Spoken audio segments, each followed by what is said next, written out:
ışık saçan güneşimdir, geceler ayımdır mən. Herkesi cəlb edən göz qamaşdıra, eşq sarayımdır mənim. Ürəyi məhəbbətlə dolu nur üzlü, sevgi payımdır mənim.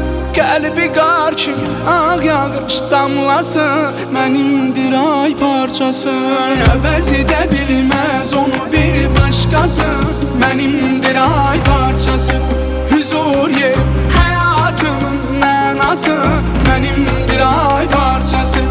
Əvəz edə bilməz onu bir başqası, mənimdir ay parçası.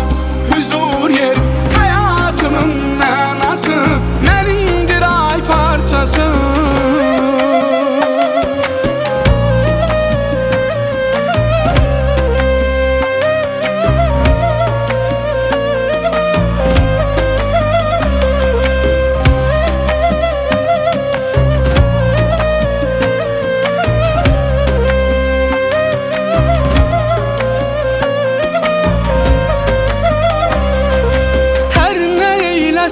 Ona xoşdur mənə, tək ürəyincə olsun.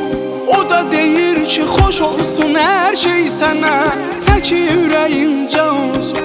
Zəhməti də olsa eylərəm yenə, tək ürəyincə olsun.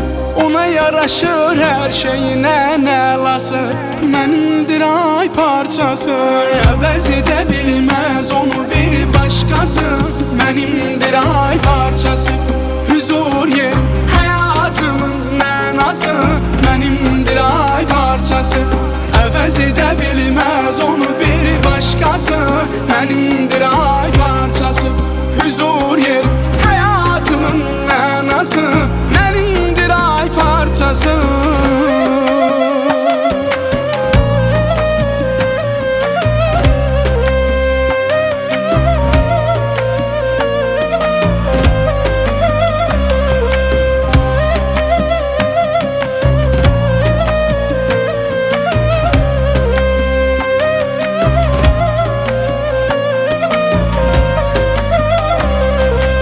Əvəz edə bilməz onu bir başqası, mənimdir ay parçası. Huzur yerim, həyatımın mənası, mənimdir ay parçası.